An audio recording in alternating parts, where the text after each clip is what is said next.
The efficacy of Donald Trump's efforts to consolidate the Quad solidarity among its constituents, the US, Australia, Japan, and India, may be debatable. And that is due to the hesitation by many countries, including India, to perceive the Quad as an anti-China association. But Trump's contribution towards making the construct of Indo-Pacific a geopolitical reality, of which Quad is an important feature, will be his lasting legacy. Trump has awarded Legion of Merit, the prestigious award conferred by the President of the United States upon heads of state or heads of government of other countries in the highest degree of the Chief Commander, to Indian Prime Minister Narendra Modi, former Japanese Prime Minister Shinzo Abe, and Australian Prime Minister Scott Morrison, all great supporters of the Quad and Indo-Pacific construct. But since it is essentially a military honor, the move has been misconstrued by many to be essentially a military measure to thwart China's aggressive posture in the Indo-Pacific. But once the military dimension is overlooked, Indo-Pacific as a political and economic entity is gaining global recognition. Till 2 years ago, many leading countries, particularly the European powers, ASEAN countries, and Russia, were hesitant to even use the term Indo-Pacific. Instead, they were more comfortable in using what was a geographic term of Asia-Pacific. But things are changing, with hitherto reluctant powers like Russia, Germany, France, and Britain now openly talking of the importance of the Indo-Pacific, by transforming their geographical imaginations due to economic, geopolitical, and diplomatic trends of recent years. The Indo-Pacific region, IPR, is a geostrategic construct rather than an established geographical notion. It was conceived by former Japanese Prime Minister Shinzo Abe in a 2007 speech in the Indian Parliament, where he described the idea as a dynamic coupling as seas of freedom and of prosperity. This concept of deep interlinkage between the Pacific Ocean and the Indian Ocean has gained much currency since then, thanks to its promotion by Abe, Modi, and Morrison in general and Trump in particular. In 2013, Australia released its defense white paper identifying the Indo-Pacific as the new theater. In 2015, India and Japan issued the first joint statement on the Indo-Pacific and the world.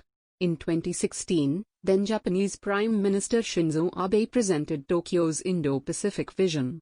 In 2017, Japan launched its report on Free and Open Indo-Pacific Strategy. In 2017, the United States identified the Indo-Pacific as the new theater in its national security strategy, with the U.S. Department of Defense subsequently characterizing the Indo-Pacific as the single most consequential region for America's future. In May 2018, the United States renamed the U.S. Pacific Command as the Indo-Pacific Command. In June 2018, Modi presented India's Indo-Pacific vision at the Shangri-La Dialogue. Conceptually anchored in the two great ocean spaces, the IPR is bounded more by political realities than by strictly geographic imperatives.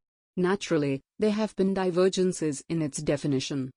For the US, it extends up to the west coast of India, which is also the geographic boundary of the US Indo-Pacific Command, whereas for India, as highlighted by Prime Minister Narendra Modi in his keynote speech at the Shangri-La Dialogue in 2018, it includes the entire Indian Ocean and the Western Pacific, starting from Africa to the Americas, which covers both the Indian and Pacific Oceans.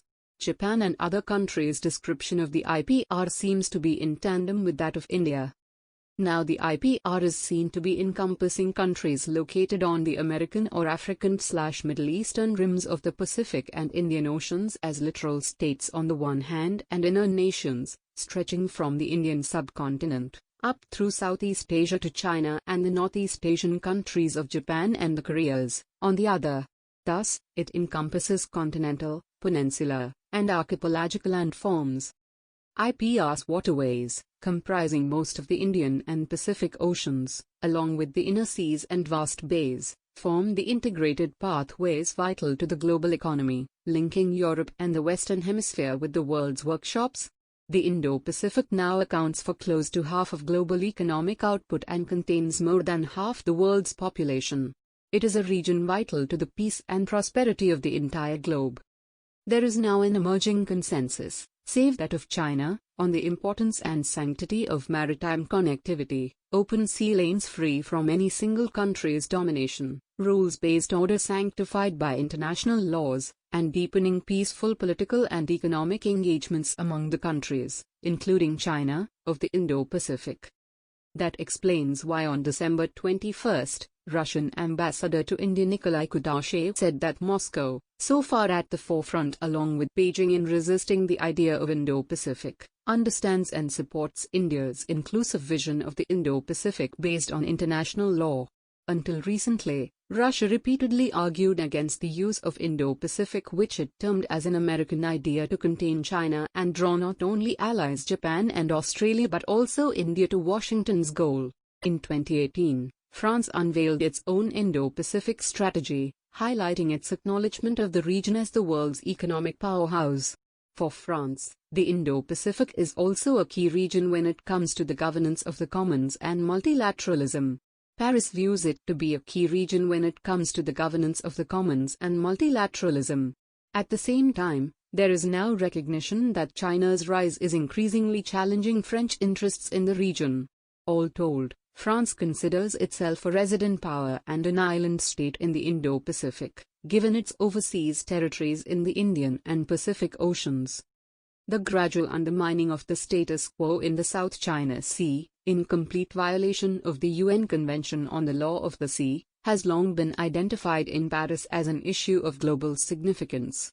Through its Indo-Pacific strategy of a multipolar and inclusive region, France expects to protect better its national interests. So much so that in October this year, President Emmanuel Macron has appointed the country's first ambassador for the Indo-Pacific, Christophe Penet, one of France's most senior diplomats who till recently was the envoy to Australia. Importantly, on September 2, 2020, Germany, which was very skeptical otherwise about the term Indo-Pacific, became the second European country after France to adopt policy guidelines for the Indo-Pacific region. Germany, Europe, Asia, shaping the 21st century together, in which the country for the first time officially endorsed the concept of the Indo-Pacific. Heiko Maas, German Federal Foreign Minister, says that as an internationally active trading nation and proponent of a rules-based international order, Germany must not content itself with remaining on the sidelines, as a mere observer of the dynamic developments in the IPR. We have a strong interest in promoting multilateral approaches in the region and, above all, in strengthening ASEAN, with a view to consolidating a multipolar region embedded within a multilateral, rules-based system. I would also like to support this within the framework of the Alliance for Multilateralism initiated together with my French counterpart, he emphasizes. The UK has not officially pronounced its strategy regarding IPR as yet, but during the recent India visit of British Foreign Secretary Dominic Raab, December the 14th to the 17th, London manifested its Indo-Pacific tilt, particularly in strengthening defence ties in the maritime security domain. Boris Johnson's government is reportedly in agreement with the interim findings of the UK's policy exchange think tank's Indo-Pacific Commission that India and the wider Indo-Pacific region must form the essence of a manifesto of what a global Britain looks like in the 2020s and beyond. In the post-Brexit era, Policy Exchange had convened an international Indo-Pacific Commission of current and former political, military, and thought leaders to help frame the scope of what a new UK strategy in the Indo-Pacific should be. Chaired by Stephen J. Harper, the 22nd Prime Minister of Canada, the Commission represented the UK, India, Canada, the US, Australia, New Zealand, Japan, South Korea, Sri Lanka, and Indonesia.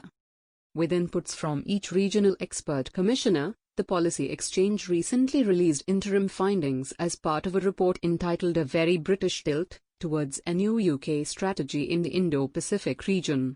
And as the title suggests, the crux of its analysis is that the UK must have a decisive strategy for the region, including appointing a special envoy from within the government's Foreign, Commonwealth and Development Office, FCDO, for the purpose of pursuing clearly defined goals. Even the 10-member Association of Southeast Asian Nations, ASEAN, has adopted the ASEAN Outlook on the Indo-Pacific after more than a year of negotiations in June 2019, after President Trump proposed the free and open Indo-Pacific. FOIP strategy during his Asia tour in 2017. The main initiative for drafting the ASEAN vision of the Indo-Pacific was taken by Indonesia. The above developments make it clear that the IPR construct is here to stay, China's stiff resistance notwithstanding. So much so that countries are now talking of Quad Plus, again another initiative by the Trump presidency. In May 2020, Secretary of State Mike Pompeo hosted a foreign ministers' meeting of the IPR on the novel disease of COVID-19 and the post-pandemic state of the international order, which included the representatives of India, Japan, and Australia, the Republic of Korea, Brazil, and Israel. Later, New Zealand and Vietnam also endorsed the idea of the common endeavor across the Indo-Pacific region to counter the spread of the virus, develop vaccines, address the challenges of stranded citizens, and mitigate the impact on the global economy and uphold the fundamental Indo-Pacific principles of openness, transparency, respect for sovereignty and adherence to international law.